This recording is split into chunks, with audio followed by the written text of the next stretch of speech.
Bonjour à toutes et à tous, j'espère que vous allez bien. Aujourd'hui, nous allons parler de 3 lieux hantés qui font péfli, 3 lieux hantés où vous n'avez pas envie de passer une nuit. Et donc je tiens à préciser qu'évidemment ces 3 lieux sont des légendes urbaines, ces 3 lieux sont réputés comme étant hantés, comme étant terrifiants, mais pour la plupart ce ne sont pas des faits avérés, ce sont juste des superstitions, des légendes urbaines comme je l'ai dit, voilà. Donc bon, ce n'est que pour le divertissement, ce n'est que pour se raconter des histoires qui font peur au coin du feu, rien de plus, donc c'est parti pour ces 3 lieux hantés.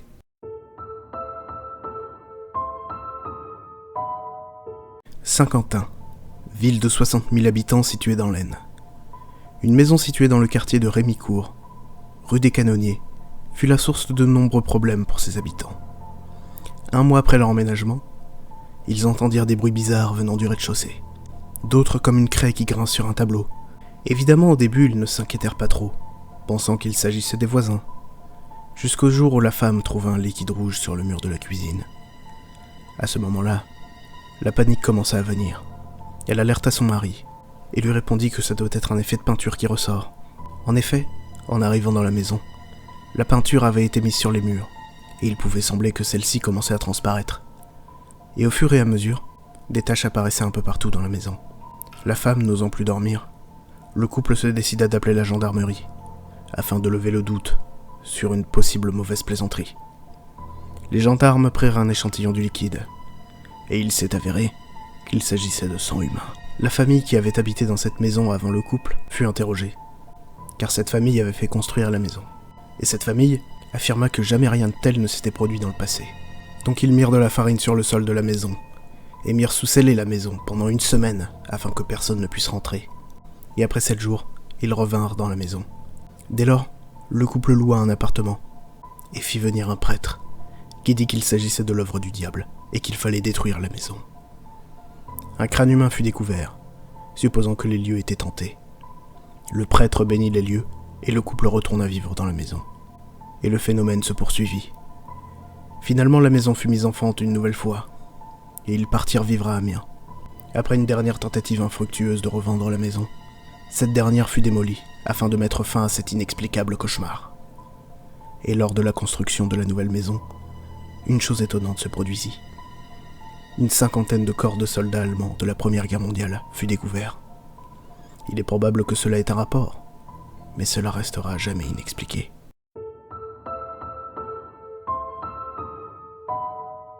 Le sanatorium de Waverly Hills est un ancien hôpital, construit en 1910. Cet endroit est réputé pour être l'un des lieux les plus hantés d'Amérique. Le sanatorium ouvrit ses portes début 1910. L'hôpital était destiné en premier lieu à soigner les malades atteints de la tuberculose. Il faut rappeler qu'au début des années 1900, la région du comté de Jefferson fut ravagée par la tuberculose, et qu'on l'a surnommée la peste blanche. Cette épidémie accéléra la décision de construire cet hôpital afin de soigner en masse les patients atteints. Il était de bon ton de croire à l'époque que la maladie se soignait avec beaucoup d'air frais, une nourriture saine et un endroit calme et reposant. Cependant, l'hôpital dut fermer ses portes en 1962. En effet, grâce au progrès thérapeutique, la streptomycine devint le médicament le plus efficace pour combattre la terrible maladie. De nombreuses histoires circulent au sujet des mauvais traitements infligés aux patients. Ceux qui étaient internés n'avaient aucune possibilité de sortir pour cause de quarantaine, et environ 63 000 personnes y sont mortes, après avoir été victimes d'expériences supposément médicales. Des expériences telles que la thoracoplastie, qui consistait à scier les côtes pour que les poumons se dilatent. Seulement 5% des patients survivent à ce traitement sanglant. Et plus de 63 000 patients sont décédés entre les murs du sanatorium. Et chaque fois qu'un décès était constaté, pour ne pas que les autres patients se doutent de quelque chose, les morts étaient amenés de nuit, dans ce que les gens de la région appellent le tunnel de la mort. C'était une longue galerie qui couvrait plus de 150 mètres sous l'hôpital et qui menait vers une voie ferrée où les corps étaient emportés. De nombreuses légendes tournent autour du sanatorium de Waverly Hills. Cet hôpital est considéré comme l'un des lieux les plus hantés d'Amérique. On dit que dans le tunnel de la mort, où les corps étaient jetés, de nombreuses apparitions ont été aperçues à de nombreuses reprises, ou encore des gémissements y ont été entendus. C'est tout de même après sa fermeture définitive en 1981 que les rumeurs et légendes atteignirent des sommets concernant Waverly Hills. Des formes, des ombres, des formes humanoïdes, des gémissements, des portes qui claquent, et en marchant le matin près de la cafétéria, on peut sentir un faible arôme d'odeur de petit déjeuner, alors que les cuisines n'ont pas servi depuis la fermeture de l'hôpital. L'apparition d'un homme vêtu de blanc errant dans la cafétéria a été vue à de nombreuses reprises. Il s'agirait d'un vieil employé ayant contracté la tuberculose. Le fantôme d'une vieille femme fut souvent aperçu dans l'entrée principale. Parfois elle reste près de la porte avant, elle aurait les mains et les jambes enchaînées. Ses poignets et ses chevilles saignent. Elle pleure qu'on vienne l'aider, et puis elle disparaît. Beaucoup de gens ont vu une petite fille au 3e étage, qui est connue sous le nom de Marie. Certains disent qu'elle joue avec une balle. D'autres ont seulement entendu la balle rebondir sur le plancher. Ce rebondissement de balle fut aussi attribué à un petit garçon. Un homme dit qu'il a déjà rencontré une petite fille, qui n'avait pas l'air normale. Elle disait qu'elle n'avait pas d'œil. L'homme fut tellement terrifié qu'il n'a plus jamais voulu retourner à l'intérieur du sanatorium. Mais c'est sur le toit, là où les enfants étaient soignés, car on pensait que pour soigner la tuberculose, l'air frais et les rayons du soleil étaient importants. On entendrait Ring Around the Rosie, une comptine chantée par des voix d'enfants. Ring around the rosy, pocket full of posies, ashes, ashes, we all fall down. Ring around the rosy, what do you suppose we can do to fight the darkness in which we drown? Un garde a vu une tête flotter dans l'une des salles, tard la nuit. Il a crié et s'est précipité en bas, où il est sorti en trombe. Il n'est plus jamais revenu au sanatorium. Beaucoup de gens ont également rapporté avoir vu de lumière dans le bâtiment la nuit, bien qu'il n'y ait plus d'électricité depuis plusieurs années. Un garde de sécurité a par le passé rapporté qu'il avait vu une télévision jouant dans l'une des chambres du 3e étage. Il pouvait voir ce qui semblait être le reflet de la télévision. Et lorsqu'il est arrivé en haut pour vérifier, il n'y avait absolument rien. La chambre 502 est la légende urbaine la plus connue de Waverly Hills. Dans la chambre 502, située au 5e étage, 2 infirmières se seraient suicidées. Certaines personnes ayant visité cette chambre auraient entendu soupirer, des cris de bébé et pleurs d'une femme. Beaucoup ont vu une ombre ou entendu des voix qui diraient « Sortez !». On sait surtout, malgré beaucoup de versions, que le 5e étage accueillait des patients mentalement aliénés et souffrant de la tuberculose. En 1928, l'infirmière principale est retrouvée pendue au plafond de la chambre 502. Elle avait 29 ans et était enceinte. En 1932, une autre infirmière trouve la mort dans la chambre. Elle est tombée de la fenêtre, et la chute lui sera fatale. Cette mort est aussi considérée comme un suicide, bien qu'on ne sait pas si elle a été poussée ou si elle a bel et bien sauté. Et dans cette dernière solution, pourquoi elle aurait fait ça?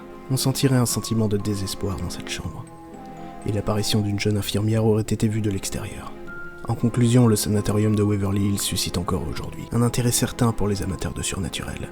Alors qu'il était destiné à être un lieu de soins, il restera encore longtemps synonyme de souffrance et de mort.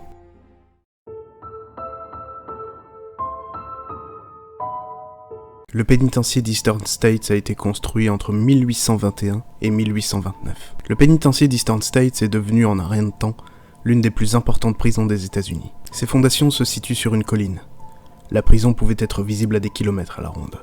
Pour que les détenus puissent accéder à leurs cellules, ils devaient passer par une petite cour donnant sur l'arrière du pénitencier. Et pour pouvoir accéder au réfectoire, ils devaient traverser par un portail. Mais celui-ci était d'une taille minime et était juste suffisant pour accéder au repas. Par la suite, des travaux d'aménagement ont été effectués afin de rendre les conditions d'incarcération des détenus plus faciles à vivre. Ainsi, les salles ont été construites avec des portes en métal, pour que les prisonniers puissent aller d'un bloc à l'autre. Les conditions de travail des gardiens ont également été favorisées, notamment sur l'aspect de la sécurité. En effet, des petites portes ont été aménagées dans les cellules, afin que les détenus ne soient pas tentés d'attaquer les gardiens pour tenter de s'évader. Chaque prisonnier avait sa propre cellule, et se devait de participer à des travaux. Ils n'avaient que le strict minimum dans leur cellule, à savoir un WC, une table, des lits superposés et une Bible. Néanmoins, l'intérieur des cellules des prisonniers était composé majoritairement de béton, avec juste un trou suffisant pour laisser passer la lumière du jour. Autant dire que ce type de cellule a forcément rendu fou plus d'un prisonnier. Surtout si ce dernier était seul et qu'il n'avait pas de compagnon de cellule avec lequel il pouvait se confier. Pourtant, les conditions d'incarcération furent loin d'être correctes. Si l'on en croit des témoignages, lorsque les détenus sortaient de leur cellule, on leur mettait sur la tête une cagoule noire pour les empêcher de voir d'autres prisonniers et de pouvoir dialoguer avec eux. car le règlement de la prison interdisait toute forme de communication. Si cette règle n'était pas respectée, le ou les détenus subissaient de lourdes sanctions. Parmi les plus répandues de la prison, il y avait 4 peines majeures.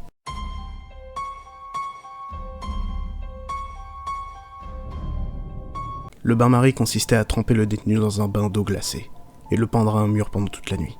Un fauteuil dans lequel le détenu était attaché avec des bandes de cuir, le plus serré possible afin d'éviter toute forme de mouvement et d'empêcher la circulation du sang dans le corps. Cela pouvait durer plusieurs jours, sans qu'on leur donne à manger. Certainement la plus meurtrière des sanctions pour les détenus d'Eastern States.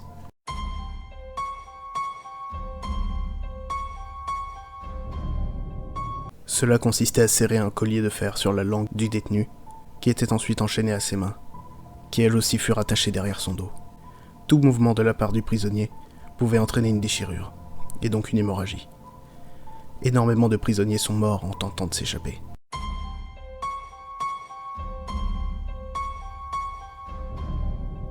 Et enfin, il y avait le trou, dans lequel les détenus les plus incontrôlables et irrespectueux du règlement étaient enfermés pendant des semaines, sans avoir à manger, ou très peu, car le plus souvent leur nourriture était le plat principal des rats ou autres bêtes qui leur tenaient compagnie. Les gardiens de la prison n'étaient pas d'accord avec ces méthodes de sanction, mais ils devaient eux aussi respecter le règlement et les faire appliquer, sous peine d'être aussi sanctionnés. De nombreuses personnalités ont été détenues au pénitencier d'Eastern States, jusqu'à sa fermeture officielle en 1971. Parmi elles, on peut citer l'écrivain Charles Dickens, ou d'autres personnes du milieu criminel, comme le parrain de la mafia de Chicago, Al Capone. En vue de la taille impressionnante du bâtiment, des conditions carcérales extrêmes de l'époque, ou du nombre de détenus décédés, il n'est pas étonnant que les phénomènes paranormaux soient à l'œuvre de ce lieu. Les premières manifestations étranges auraient commencé dans les années 40, mais ce n'est qu'à partir de 1971, après la fermeture de la prison, que les phénomènes paranormaux ont pu être observés. En effet, il n'y aurait pas moins d'une dizaine d'enquêteurs qui auraient mené leurs analyses sur le pénitencier de Philadelphie. Le cas paranormal le plus connu de la prison aurait été rapporté par un homme, serrurier de profession, qui a avoué qu'au moment où il était en train d'enlever une serrure de la porte d'une cellule, une mystérieuse force invisible l'aurait attrapé, afin de l'empêcher de faire le moindre mouvement. Il a avoué au moment de son étrange paralysie avoir aperçu des visages angoissants se coller contre la paroi de la cellule. D'autres phénomènes ont également été constatés par les touristes. Ces derniers ont relevé avoir entendu des chuchotements, des pleurs, des ricanements semblant provenir de l'intérieur des murs. Nous pouvons donc affirmer la chose suivante. En vue des tortures et morts atroces affligées dans le passé aux prisonniers dus au règlement inhumain de la prison, il est indéniable que cette ancienne prison d'État soit hantée. En effet, la douleur et la souffrance des anciens détenus sont encore ancrés dans les murs, et leurs esprits tourmentés n'ont pas encore trouvé le chemin vers l'au-delà. Peut-être parce que ces derniers ne savent pas qu'ils sont morts, ou peut-être qu'ils attendent un jour que leur condamnation soit terminée. Et donc voilà pour ces 3 lieux hantés. J'espère que cette vidéo vous aura plu, j'espère que cette vidéo vous aura fait un petit peu frissonner, et moi je vous dis à la prochaine, et à bientôt.